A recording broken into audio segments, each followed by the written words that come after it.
Good morning, everybody. Welcome to the Star Nations Radio Network, and welcome to Walk a Good Life with Dellmarie Dullknife Bradfield. Wiconi Wa'ste Mani Pe. Good morning. Wiconi Wa'ste Mani Pe, everybody. We the Oyate listeners. Thank you for listening in. And today is going to be, we're going to talk about each upi, which means self-sacrifice. One of the 12, and this is the 11th virtue of the Lakotas and Dakotas. Mm-hmm. So with that, let's start with a prayer, and then we will get into the topic. Ampetule tonkashila wopila epre naha wopila ampetua ucha hina tonkashila oyate ki ha yuha yakana ha. Wochike yabhina wopila ea okte daku uyaku na daku yaki bazo hina tonkashila wopila unkea. Na woite untokte hina etuktikil oyate ki ha. For the ones that passed on, hina ish wote ki gnakokte tonkashila. Na ampetu tokata kia uyam hina tonkashila wopila yuha umane unkte. I just said a prayer to say that we have a Thanksgiving Day coming, and that we should all stay with prayer as we move forward into our lives. I guess is what basically my prayer was about. Today's topic is going to be about each upi, self-sacrifice, and then this is kind of a difficult topic that I'm going to talk about, because the only concept that I know is, to have any in-depth discussion or teachings was used in the context of the sun dance, the Wiconi Wa'ste Mani Pe, which is the sun dance, and Hamblechia, the vision quest. But I wanted to go ahead, and as I was thinking about all the things that my father had told me, I kind of wanted to say that there was a story that I'm going to use in regards to the bravery of the Lakota men a long time ago. He had once told me, as he always says, ahani, which means long time ago. He said, we all had to live with bravery. We had to live with self-sacrificing because of the way of life that we had. And every day there was challenges, and I kind of tapped in on this last time that I talked. But Lakota men lived a way of each upi every day, and it was a way to show honor and to earn personal integrity by being in the war society. So he says, basically, he said that was, some of the men pretty much gave their lives up, or they made that vow to say that they're going to self-sacrifice for the betterment of the people. But anyway, as I was thinking about that, in my attempt to translate or understand what my father had said, I would think that being bold and being brave was a primary virtue amongst the Lakota people. And I think it is because it was one's objective to sacrifice themselves was for the sustainability of the people. And this is basically one of the things that I was thinking about, is I would think that there was no evidence. As I'm thinking and really trying to discuss what self-sacrifice meant for the people a long time ago, was I think there was no evidence that some men had more or less proclivity for courage. I think they made a vow to say, I'm going to sacrifice myself to protect the people, to make sure, that the whole band or the whole tribe, stayed. But he said the more I thought about it, was a tendency or the reason bolstering egos. And this is one of the things I had talked about, was we didn't know about ego in those times. But as I think about it, that was pretty much about ego too. Is they may not consciously be aware, but from what I gathered, the fierceness, the boldness was part of ego and self-sacrifice. I mean, for them to do the self-sacrificing. And anyway, so he said the way the life was in those days a long time ago, and he only talked about the men. But as I thought about it, I know that women did self-sacrificing because everybody had a job to do in the camp or in the band. And some of the women also self-sacrifice themselves to be midwives, or some of them self-sacrifice to say that I will not have, they didn't have any children, because they had a role to play to take care of the other women, or even to go pick to pick plants, the medicine that they pretty much needed. And so they all took a vow to do a role to keep the tribe or the band sustaining with life. But this was a difficult task, and the only thing that I know of self-sacrifice nowadays is, like I said, through our religious ceremonies, the sacrifices that people do when they make a vow. And from my understanding, at the Sundance, I'm not sure if anybody is aware of what happens, what the purpose of the Sundance is, but I was told that there was 4 purposes of Sundance, and it was a fulfillment. One of them was the fulfillment of a vow in return for favor of the Tunkashalas in a time of need or of distress. The second one is, when a person is sick, if they're ill or something that's happening, that they Sundance to be spared. The people, would dance, do the self-sacrificing for their loved ones so that they may be spared from the illnesses. The third one was to secure, I would probably say, to secure help, for someone to obtain aid for them, or to obtain aid for themselves. And the fourth one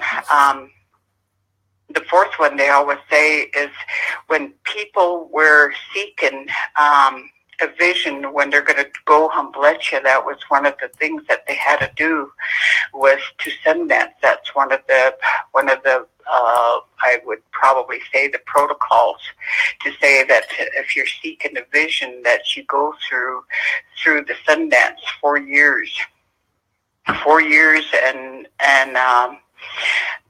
in many times, from what my father had said, was there was a lot of the self-sacrificing for people that wanted to understand the way of a medicine man, or to want to possess, to be a medicine man. This is what you had to do, was to do the vision quest 4 years in a row, and also to Sundance. So in my understanding of self-sacrifice, and that is still being done today through the Sundances. And it's a sad situation right now, just to realize that that even if the vows are taken for a person to do the self-sacrifice and then the Sundances, they don't walk the way that it used to be, that you walked with prayer for the rest of the time that you make this vow.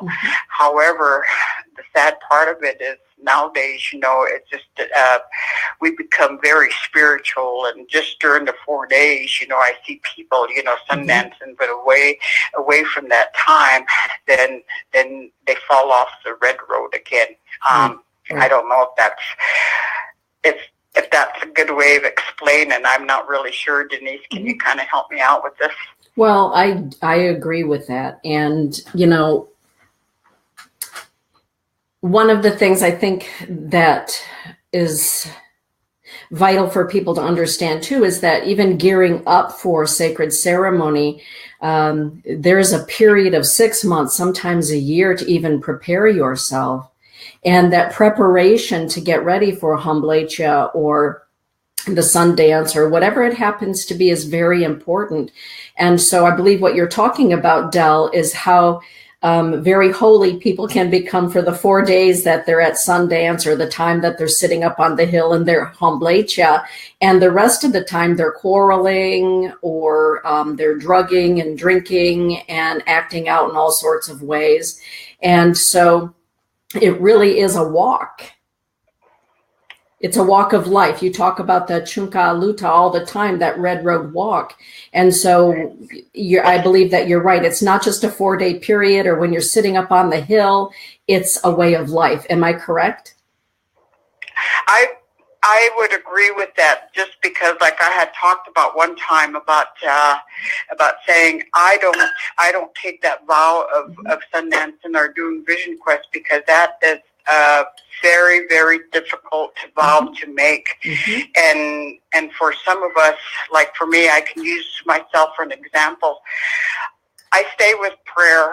I think about the people, but however, there's more to actually taking the vow. Like you said, to prepare a year in advance, you really got to be disciplined to know that you do not argue with people. You do not get mad. You know, you have to be humble.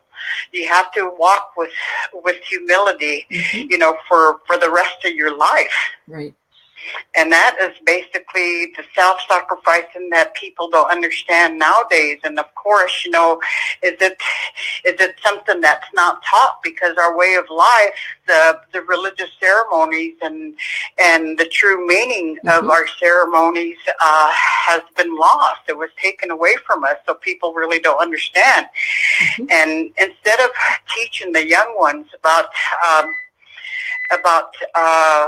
staying and walking that path of the Chankuluta, we instead judge. You know, we talk about them. You know, there's rumors. Oh, so and so danced. You know, and now look at them. You know, they're out there drunk. You know, or they're beating up their wives or whatever. You know, so I think for me, I had always said, and my father was the one that said, "No, I don't think you're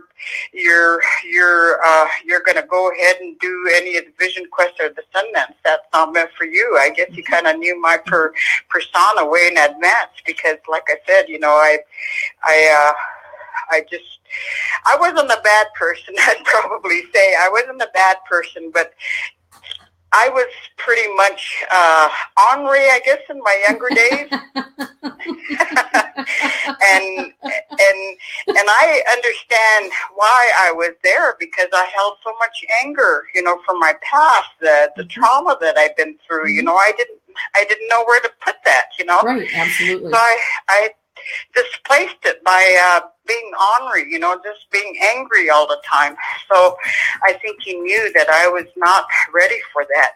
And up to this day, I don't, you know, really want to walk that road, because, like I said, I think the way I was taught was self-sacrificing for the betterment of everybody else is a hard road to walk.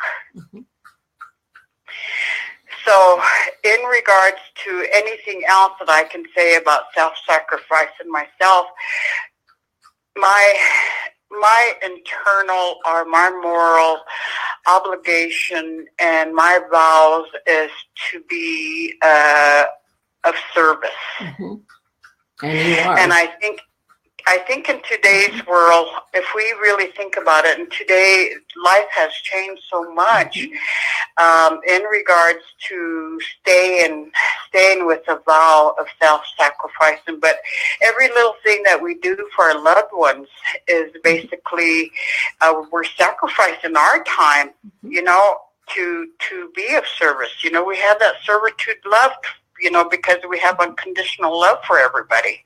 Right.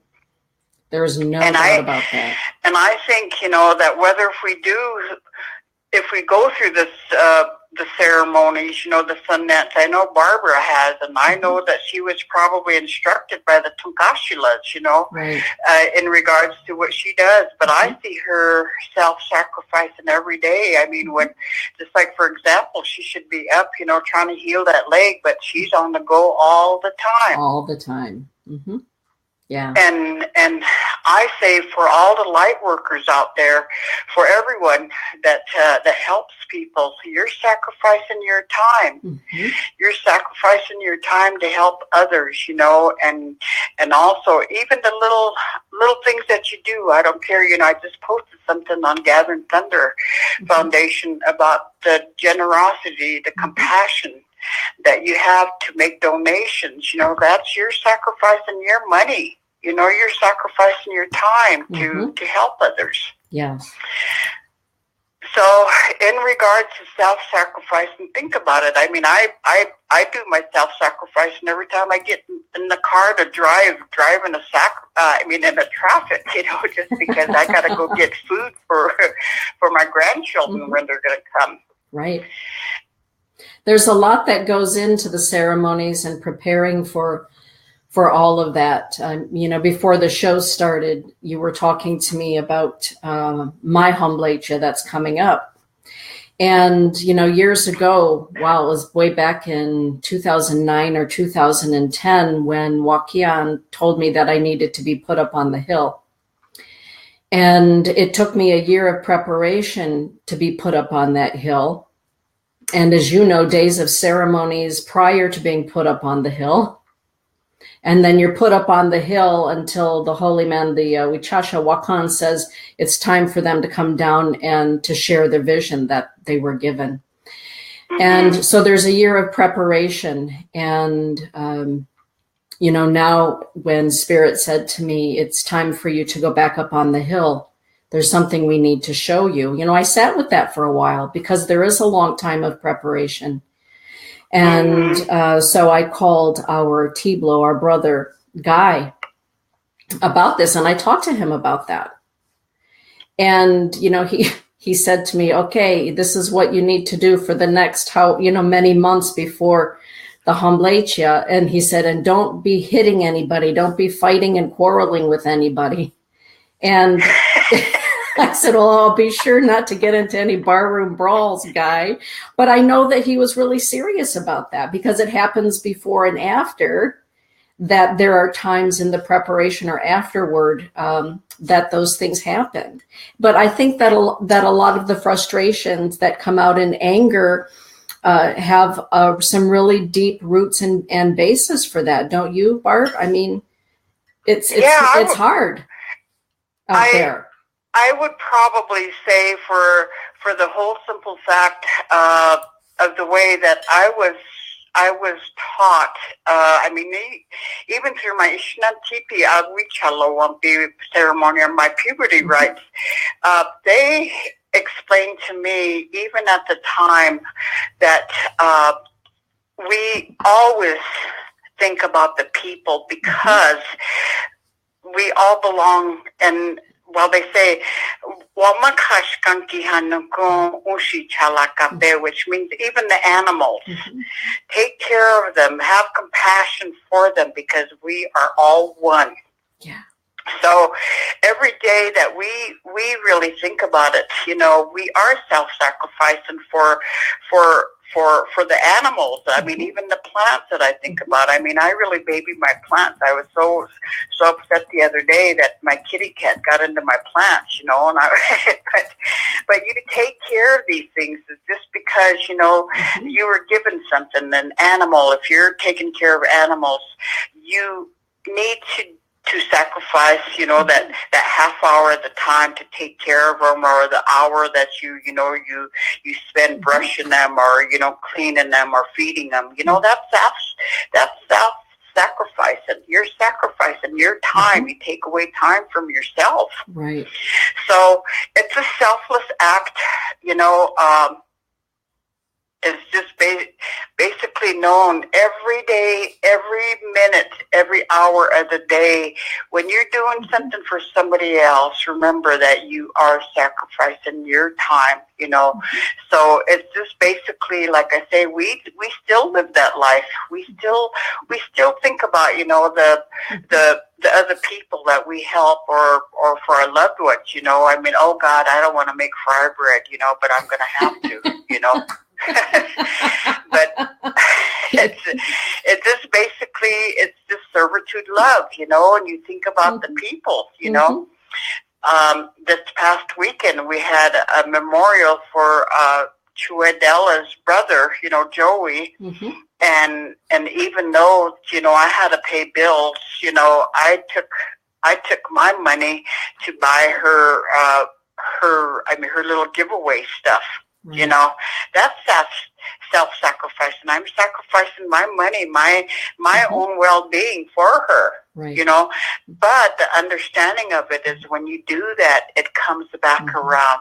Doksha ake luhakte. Material stuff is nothing. You know, you get it back. When you put out, you get back, and that's just a way of life for us. And it really is, you know, you don't, I mean, it's not what you put out that comes back to you, but if you really think about it, for what you do, your health may be still good, you know, your grandchildren, your children's well-being may be good. That is coming back to you for what you have done to give. So everything that we do, always look at yourselves, you know, to know that what you do for others, you sacrifice yourself for others' well-being, it's going to come back to you. Yeah. I remember, Del, years ago, in fact, Sandy Gordon posted on my timeline for my birthday a photo from, 2006. I think it was like 2006, 2007. One of the semi shipments that we had going out to Pine Ridge. And I remember the owner of the trucking company, I was looking for a semi to haul everything. Harvey Gainey lives here in Grand Rapids.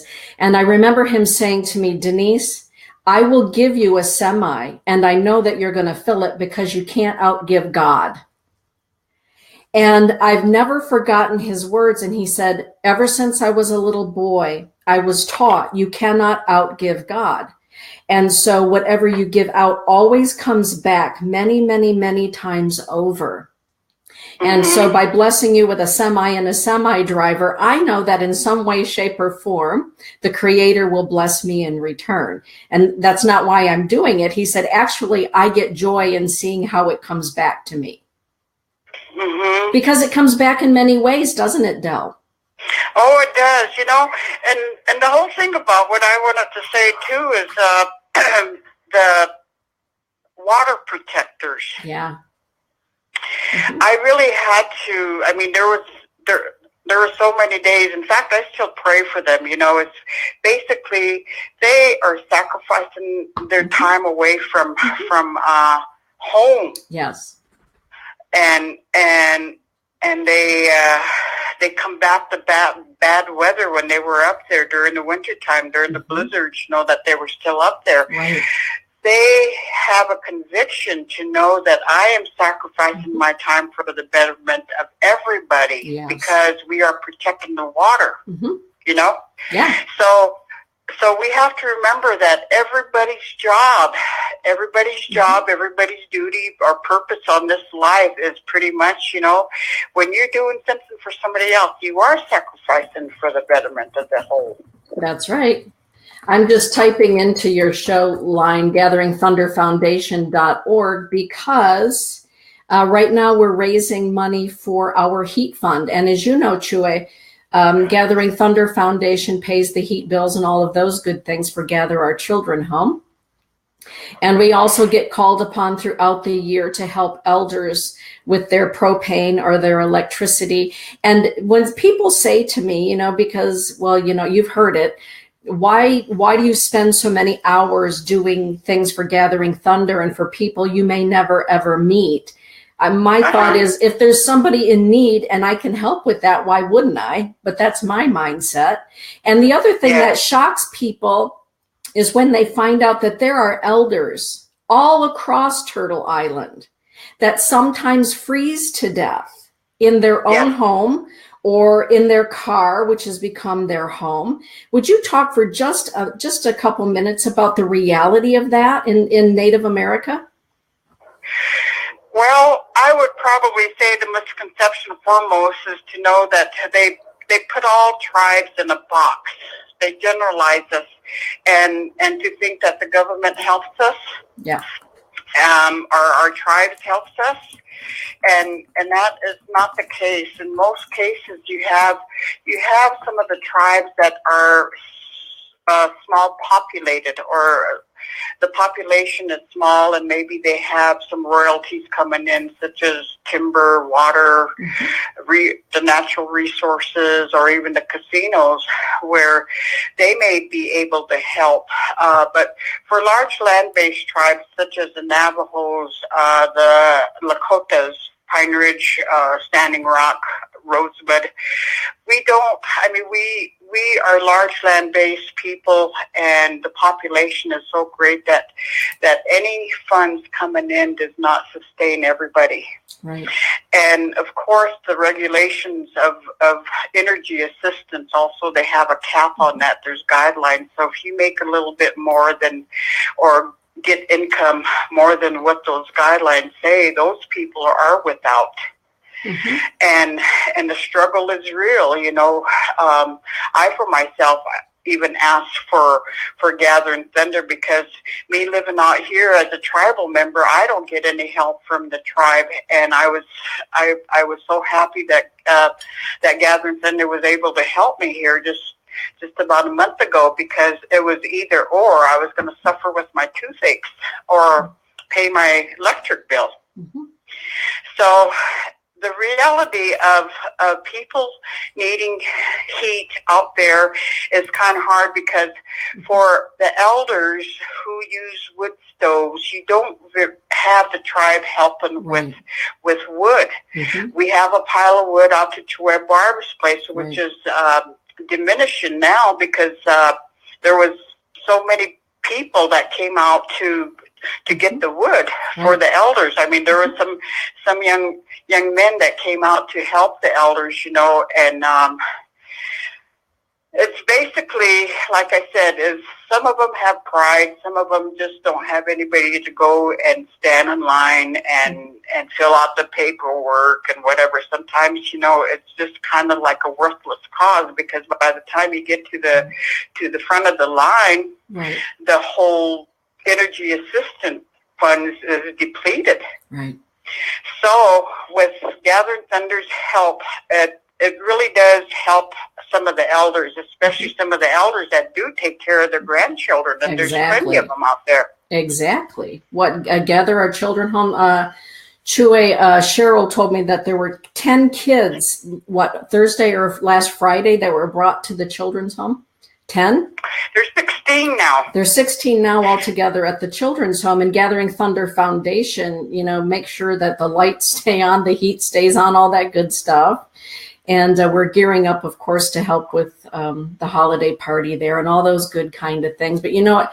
When it comes to ceremony, when I went up to do my hombletia, and Spirit told me that I would be helping to build homes for children. And that's why I chose in this lifetime to be an orphan, was because I was going to be helping other children. And that was part of what was given to me. And I relayed that to Wakian. And that was the very first day after that Chue Barbara said to me, will you help us build a children's home? And I said, I just heard about that from Spirit while I was up on the hill for my hombletia. Yes, we will get this done. But Del, you help with the home, you help with the children, you're there and you see the need. And so selfless service sometimes is offering a prayer, isn't it? For those people that what they have to offer is the power of their prayer. That's a wonderful way of being of service, isn't it, Chue? I really believe so. You know, no matter how long it takes, you know, I always say Tugashla takes care in the time when things are supposed to happen. Prayers probably slow, but it's not what we asked for. But it comes in due time. Yes. When it's meant to be. Aye. And for every $1, $5, or everything like that, sure helps. And I mean, I was just so happy when I saw David Sturkin, he's doing his little thing, and the proceeds are going to go, to Gather and Sender. He's seen the way people live on the reservation. Exactly. It's all about walking the red road. Chue, we're at the top of your hour, my love.